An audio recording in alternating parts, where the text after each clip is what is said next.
오늘 하나님께서 우리에게 주시는 말씀은 요한복음 6장 55절로 57절의 말씀입니다. 다 같이 함께 읽도록 하겠습니다. 요한복음 6장 55절부터 57절까지 함께 읽습니다. 내 살은 참된 양식이요 내 피는 참된 음료로다. 내 살을 먹고 내 피를 마시는 자는 내 안에 거하고 나도 그의 안에 거하나니 살아계신 아버지께서 나를 보내심에 내가 아버지로 말미암아 사는 것 같이 나를 먹는 그 사람도 나로 말미암아 살리라. 아멘. 네, 우리 옆에 있는 분들과 한번 인사하겠습니다. 당신이 세상에 좋은 일입니다.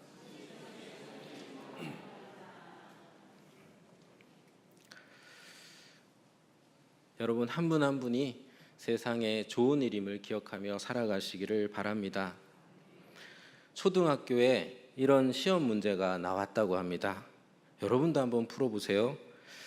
여러분은 어떤 것을 보고 웅장하다고 생각하였는지 한 가지만 써보세요. 초등학생이 정답란에 이렇게 썼습니다. 엄마 뱃살. 이걸 정답으로 봐야 할지 안 봐야 할지 지금도 논란이라고 합니다. 어떤 분이 친구에게 고민을 털어놨대요. 나는 왜 풀만 먹는데 이렇게 살이 찔까? 그러자 친구가 코끼리도 풀만 먹는단다 이렇게 대답했는데 과연 무사했는지 모르겠습니다. 아닌 게 아니라 고기보다 밥이, 쌀이 탄수화물이 더 살찌게 한다고 하더라고요. 뭘 얼마나 먹느냐가 내 몸을 결정합니다. 한마디로 나는 먹는 대로 됩니다. 여러분은 무엇을 얼마나 드십니까? 목사님은 뭘 얼마나 드셨길래 10년 전과 달리 이런 표정이신데요. 지금 살 사태로 인하여서 금식 회개를 해야 될 그런 상황입니다. 과학은 사람이 왜 늙는지를 확인했습니다. 비유하면은 몸이 녹이 슬고 또 타서 그렇답니다. 몸이 녹쓰는 것을 산화라고 하고 몸이 타는 것을 당화라고 합니다. 이렇게 산화와 당화가 일어나서 몸에 노폐물이 쌓이게 되는데 그 노폐물을 어려운 말로 체종 당화 산물이라고 합니다. 이게 질병을 촉진하고 노화를 일으킨다는 거예요. 그러면 몸에 이 노폐물이 쌓이게 하는 산화와 당화는 도대체 왜 생기는 걸까? 왜 생기는 걸까요? 여러 가지 이유가 있을 수 있지만 나쁜 것을 먹어서 그렇답니다. 대표적인 3대 나쁜 음식을 말씀드리겠습니다. 소세지, 베이컨, 감자튀김. 그 중에 제일 나쁜 게 감자튀김이라고 하더라고요. 가공한 육류 그리고 튀김류가 그렇게 몸에 안 좋다고 합니다. 좋은 걸 먹으면 좋은 몸이 됩니다. 나쁜 걸 먹으면 나쁜 몸이 됩니다. 영혼도 인생도 그렇습니다. 먹는 대로 됩니다. 한번 따라해 주시기를 바랍니다. 먹는 대로 된다. 네, 절대 옆에 있는 분 보고 말씀하시면 안 돼요. 네.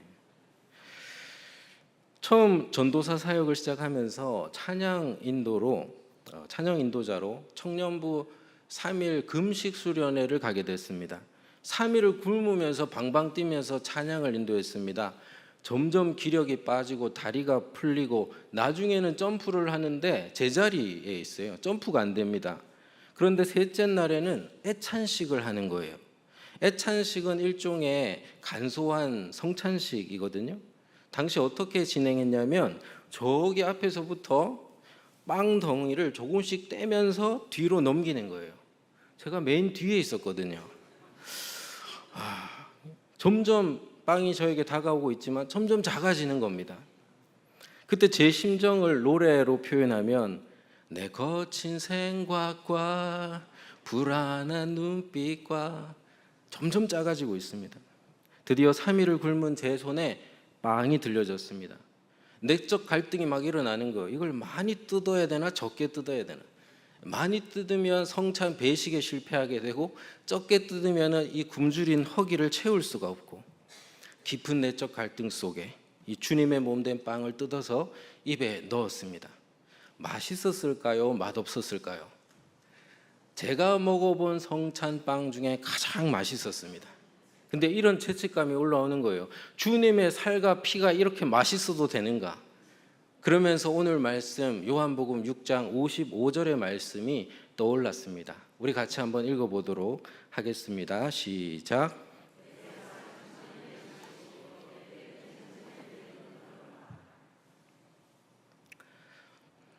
그래, 주님의 살과 피가 참된 음식이라면 당연히 맛있어야지.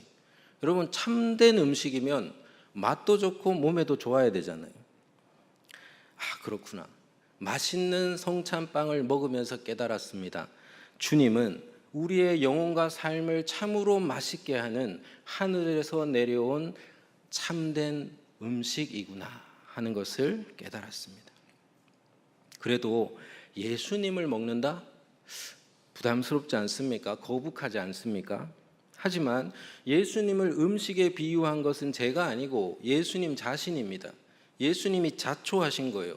예수님은 자신을 왜 하필이면 음식에 비유했을까요? 우선 분명한 것은 예수님이 자신을 음식에 비유했다면 이 음식은 예수님을 꼭 닮았다는 거예요.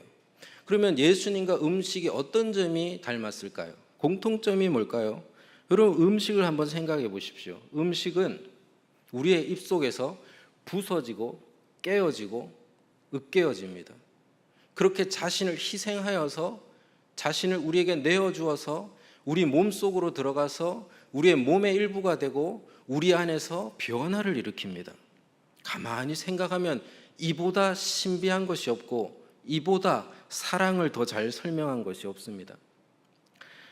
덴젤 워싱턴이라는 미국의 유명한 배우가 있죠. 많이 존경받고 또 사랑받는 배우인데요. 인터뷰에서 이런 말을 합니다. 엄마는 아들이 처음 사랑한 여자입니다. 하지만 아들은 엄마가 마지막으로 사랑한 남자입니다. 이 말을 하다가 울컥하면서 말을 잇지 못합니다. 자식은 부모가 첫사랑이죠. 하지만 부모는 자식이 끝사랑입니다. 호흡이 끝나는 순간까지 아끼고 걱정되고 눈에 넣어도 아프지 않는 소중한 존재입니다. 특수한 경우를 제외하면 우리는 모두 부모의 희생어린 사랑을 먹고 자랍니다. 그리고 그 사랑을 자양분으로 삼아서 이 험하고 거친 세상을 헤치며 살아가게 됩니다. 누구도 그 사랑을 먹지 않고는 제대로 자랄 수가 없고 이 험한 세상을 잘 헤쳐나갈 수가 없습니다. 자식은 부모의 희생 어린 사랑을 먹고 자랍니다. 마찬가지로 성도는 예수님의 희생 어린 사랑을 먹고 자랍니다. 예수님은 십자가에서 우리의 영원한 생명을 위하여 자신을 온전히 으깨시고 부수시고 찢으시고 그렇게 자신을 희생하셔서 내어주셨습니다. 그래서 그 사랑을 먹는 자마다 예수님을 모시게 되고 예수님이 그 안에 들어가고 그는 예수님 안에 거하게 되고 예수님과 하나가 되어가는 놀라운 변화의 역사가 그 속에서 일어나게 됩니다. 요한복음 6장 56절의 말씀을 우리 함께 읽어보도록 하겠습니다. 시작.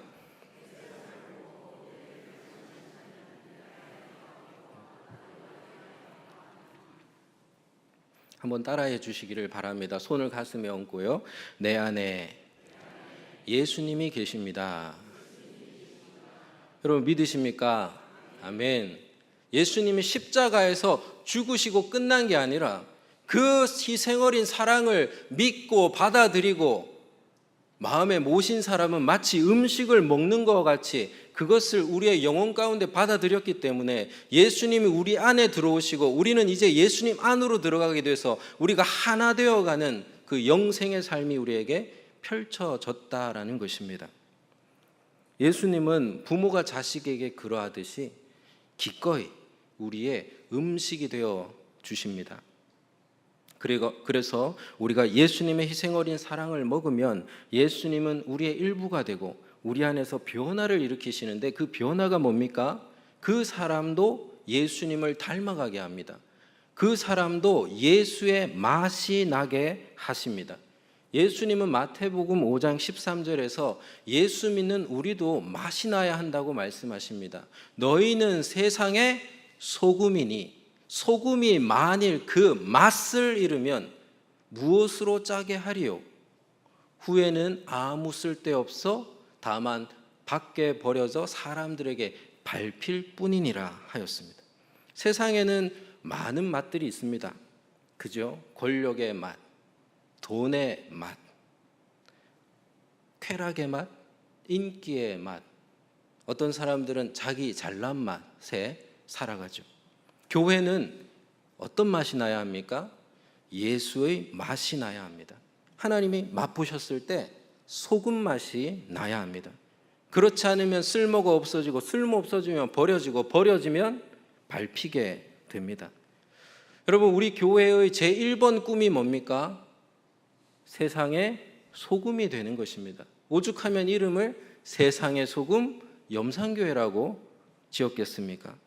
그런데 여러분, 세상의 소금의 맛은 어떤 맛입니까? 그 말씀의 문맥을 보면은 그 맛은 착한 행실입니다. 마태복음 5장 16절을 읽어드립니다. 이같이 너희 빛이 사람 앞에 비치게 하여 그들로 너희 착한 행실을 보고 하늘에 계신 너희 아버지께 영광을 돌리게 하라.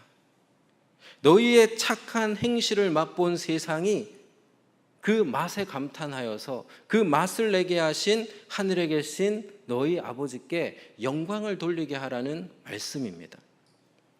여러분, 세상의 소금 예수의 맛은 착한 행실입니다. 하지만 우리는 항상 유사품에 주의해야 됩니다. 유사품. 요즘 재미있는 영상 참 많잖아요. 그죠? 시간 가는 줄 모르고 보게 되죠. 재미있는 영상 참 많아요.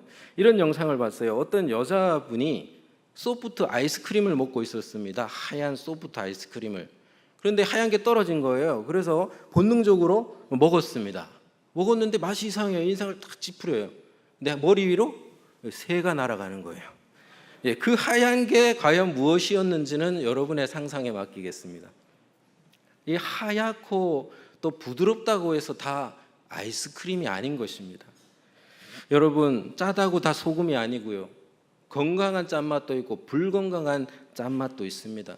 소금 같은데 소금이 아닐 수 있어요. 된장인 줄 알았는데 똥일 수도 있는 겁니다. 그러면 진짜 세상의 소금 예수의 맛이 나는 착한 행실은 뭘까? 문맥에서 보면 그 착한 행실의 시금석은 금인지 아닌지를 알게 해주는 돌이라고 하더라고요. 시금석. 진짜 소금인지 아닌지를 알게 해주는, 착한 행실이 뭔지를 알게 해주는 그 시금석이 바로 팔복입니다. 팔복이 뭡니까? 8가지 복. 심령이 가난한 자, 애통하는 자, 온유한 자, 의에 줄이고 목마른 자, 긍휼히 여기는 자, 마음이 청결한 자, 화평하게 하는 자, 의를 위하여 박해를 받는 자, 그들이 진짜로 복되다 하는 말씀입니다. 여러분, 이 팔복은 세상 어디에도 없는 이상한 축복관입니다. 여러분, 복 주겠다고 하는 점집이나 복 주겠다고 하는 곳 가보십시오.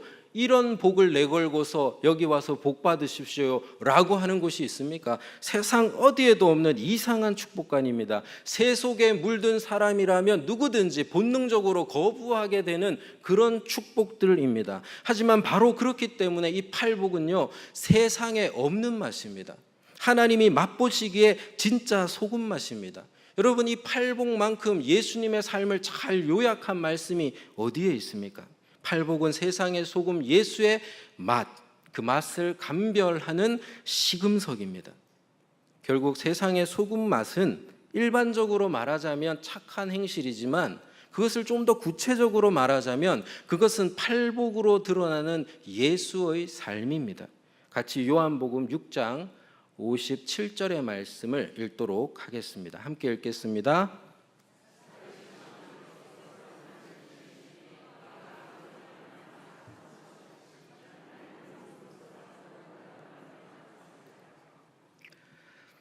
예수를 먹으면은 예수로 말미암아 삽니다. 그래서 예수의 팔복의 맛이 나게 되어 있습니다. 그럼 어떻게 해야 예수를 잘 먹을 수 있을까요? 세계 모든 교회가 공통적으로 지키는 성례가 두 가지가 있죠. 하나는 세례, 하나는 성찬입니다. 세례는 일생에 단 한 번 받는 것이고 성찬은 일생 동안 계속해서 반복해서 받죠. 왜냐하면 예수님께서 최초의 성찬에서 이를 행하여 나를 기념하라 하셨기 때문입니다. 그래서 우리도 1년에 두세 차례 성찬식을 거행하죠. 하지만 카톨릭은 매일 합니다. 그리고 정교회라든지 종교개혁자 마틴 루터는 매주 성찬식을 거행했습니다. 우리 개혁교회 조상 장 깔벤 같은 경우는 매주 하기를 원했지만 제네바시 의회 결정으로 분기마다 행했습니다. 목사님, 그래서 성찬식을 매일 혹은 매주 못해도 분기마다 해야 된다는 건가요? 그런 말을 하는 것이 아니라 우리가 주목할 것은 최초의 성찬입니다. 최초의 성찬은 여러분 상상해 보십시오. 격식을 갖추었나요? 아닙니다. 그냥 평범한 식탁에서 이루어진 보통의 식사입니다. 예수님은 식사를 하시다가 빵과 잔을 들어서 감사 기도를 하신 뒤에 이 빵과 잔이 당신의 살과 피다, 나 자신이다라고 하면서 그것을 나눠주시면서 제자들에게 먹게 하셨습니다. 제자들에게 이 최초의 성찬은 보통의 식사에서 행해졌습니다. 그런데 그 보통의 식사가 예수님을 통해서 거룩한 성찬으로 일순간 바뀐 겁니다. 음식이 예수님의 희생어린 사랑을 꼭 닮은 상징이 되었습니다. 고귀한 것이 되었죠. 음식이라는 것이. 예수님이 음식을 들어서 감사기도를 하시고 나누어 주시는 그 행위는 예수님의 독특한 시그니처가 되었습니다. 여러분, 엠마오로 가던 두 제자가 예수님을 처음에 못 알아봤잖아요. 한참을 못 알아보다가 언제 알아봤습니까? 예수님께서 바로 이 행동, 떡을 들어서 음식을 들어서 감사기도를 하시고 떼어 나누어 주실 때, 그 시그니처 행동을 하실 때에 예수님을 알아보게 되었습니다. 제자들에게 이 식탁의 성찬 행위가 각인이 된 것입니다. 제자들에게 이제 식탁은 언제든 성찬으로 변모할 수가 있는 그런 은혜의 자리가 되었습니다. 이것은 식탁의 회심이라고 할 수 있습니다. 우리는 돌아봐야 합니다. 우리의 성찬은 식탁에서 얼마나 멀어졌는가를 돌아봐야 합니다. 제가 군 입대를 앞뒀을 때가 23살인데요. 조금 늦게 갔습니다. 저는 23살에 막노동을 해서 차비를 마련하여서 서울로 상경을 했습니다. 당시 경북 경산에서 살았기 때문에 상경을 한 거죠. 그때는 KTX가 없던 시절이라서 버스로 6시간을 타고서 목적지에 도착했습니다. 군대 가기 전에 실컷 놀아보려고 서울로 상경한 게 아니라 평소 존경하던 바퍼 최일도 목사님을 뵙고 싶어서 였습니다. 노구숙인들에게 무료로 밥을 퍼주시는 사역을 하셔서 별명이 바퍼시죠. 인터넷 카페 같은 데다가 이렇게 사람들에게 고민과 또 상담을 받으셔가지고 응답을 해주는 일도 하셨는데 저의 글에도 응답을 해주셨습니다. 한번 뵙고 싶다고 하니까 언제든 찾아오라고 하시더라고요. 그래서 찾아갔습니다. 영성 수련을 진행하고 계시는 장소로 예고도 없이 6시간 동안 버스 타고 후배와 함께 찾아간 거예요. 그래서 그 비좁은 방에 최일도 목사님과 수련회 스태프들 사이에 껴서 맛있게 모밀국수를 먹었던 것이 얻어먹었던 것이 지금도 기억에 남습니다. 목사님은 수련회를 진행하고 있었기 때문에 빡빡한 일정이라 더 시간을 함께 하지는 못했는데 저희를 그냥 보내기 그러셨는지 한 분에게 부탁해서 저희를 천사병원을 돌아보게 하셨습니다. 천사병원은 노숙인 같은 사회적 약자들을 위해서 1,004명의 후원자들에 의해서 세워진 병원입니다. 우리 개신교회 최초의 무료 병원이라고 알고 있고요. 2022년에는 약 9만 명 이상의 사회적 약자들이 도움을 받은 것으로 알고 있습니다. 지금도 그때의 장면이 떠오릅니다. 그 병원을 돌아보면서 치료받고 있는 그 노숙인 환자가 우리를 향해서 밝게 웃었던 그 장면이 지금도 기억에 납니다. 건물 어딘가에 이런 문구가 적혀 있습니다. 이 밥 먹고 밥이 돼요. 이 밥 먹고 밥이 돼요. 예수 믿는 신앙의 의미를 이보다 더 쉽고 정확하게 표현한 말이 있을까 싶습니다. 우리는 식탁에서 밥을 먹을 때마다 예수님의 희생 어린 사랑을 떠올릴 수가 있습니다. 그 사랑을 묵상하고 기도할 수 있습니다. 예수님은 복잡한 게 아니고요. 예수님은 그냥 우리가 날마다 먹는 밥처럼 오신 겁니다. 우리가 날마다 아무렇지 않게 먹고 있는 그 밥, 나를 살리는 그 밥, 내 몸이 되고 있고 내 자체가 되고 있는 그 밥, 그 밥으로 오셨습니다. 그래서 자신을 희생하시고 자신을 내어주셨습니다. 그렇게 우리와 하나가 되셨습니다. 우리는 밥을 먹을 때, 요즘 혼밥이 유행인데요, 혼밥 하실 때라도 한번 이 묵상을 해보시길 바랍니다. 밥을 먹으면서 여러분 은밀한 성찬식을 해보시기를 바랍니다. 이 밥이 나를 살리듯이 예수 밥이 나를 살리는구나. 나도 예수님처럼 이 밥 먹고 누군가의 밥이 되게 하소서라고 기도해 보시기를 바랍니다. 우리는 식탁에서 이런 묵상과 기도로 은밀한 성찬의 은혜를 누릴 수가 있습니다. 말씀을 맺겠습니다.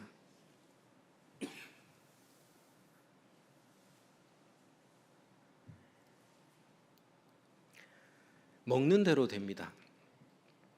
영혼과 인생도 그렇습니다. 좋은 걸 먹어야 좋은 인생이 됩니다. 하늘에서 내려온 가장 좋은 음식을 드시기 바랍니다. 부모가 자식에게 그렇듯이 기꺼이 우리의 음식이 되어주신 예수님을 드시기를 바랍니다. 예수님의 희생 어린 사랑을 먹고 마시면 예수님이 우리 안에 들어오시고 우리는 예수님 안에 들어가고 예수님과 우리가 하나가 되고 우리 안에 놀라운 거룩한 변화가 일어난다는 사실을 기억하시기를 바랍니다. 어떤 변화입니까? 예수의 맛이 나기 시작합니다. 그 맛은 착한 행실입니다. 그 시금석은 팔복입니다. 팔복은 세상에 없는 맛, 진짜 소금 맛입니다. 그래서 팔복은 세상의 소금 예수의 맛을 감별하는 시금석입니다. 엉뚱한 예수를 믿고 있다 싶을 때마다 다시 돌아가세요. 팔복의 예수께로 돌아가세요. 예수를 먹으면 예수로 말미암아 삽니다. 그래서 예수의 맛이 납니다. 예수님은 우리가 당신을 잘 먹도록 어렵게 말고 복잡하게 말고 거룩한 척하면서 말고 쉽고 아주 간단하게 그 사랑을 먹도록 일상의 중심인 식탁에서 식사가 변하여 성찬이 되게 하셨습니다. 식탁의 회심을 일으키셨습니다. 이제 우리는 식탁에서 밥을 먹을 때마다 예수님의 희생 어린 사랑을 먹고 마실 수가 있습니다. 이렇게 한번 묵상해 보십시오. 예수님 밥처럼 자신을 희생하셔서 내 안에 들어오시고 내가 이제 예수님 안에 거하고 나와 예수님이 하나가 되어가고 내 안에 변화가 일어난다. 이 밥이 나를 살리듯이 예수 밥이 나를 살린다. 때로는 식탁에서 이렇게 한번 기도해 보시기를 바랍니다. 한번 손을 모아 주시고요, 저를 따라서 이렇게 한번 기도해 보겠습니다. 혼밥 하실 때 한 번은 한번 해보십시오. 예, 저를 따라해 주십시오. 이 밥 먹고 밥이 되게 하소서. 네, 함께 기도하겠습니다.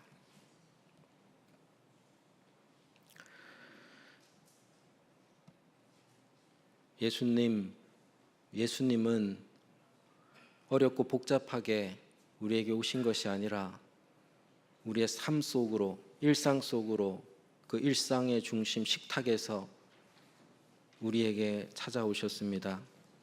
우리가 매일 먹는 밥처럼 우리를 위하여 희생하시고 우리의 삶 깊숙이, 우리의 영혼 깊숙이 들어오셔서 우리 안에 거하시고 우리가 예수님 안에 거하게 하시고 밥이 나를 변화시키듯이 우리를 변화시키시는 그 놀라운 은혜를 식탁에서 밥 한 그릇에서 깨우칠 수 있도록 길을 열어주심을 감사드립니다. 이 놀라운 신비를 날마다 묵상하며 살겠습니다. 1년에 두세 번이 아니라 식탁에서 자주 은밀한 성찬의 은혜를 누리기를 원합니다. 이 밥 먹고 누군가의 밥이 되게 하소서라고 기도하면서 주님의 길을 따라가기를 소망합니다. 이 밤 우리에게 갈 길을 밝히 보여 주시옵소서. 예수님 이름으로 기도합니다. 아멘.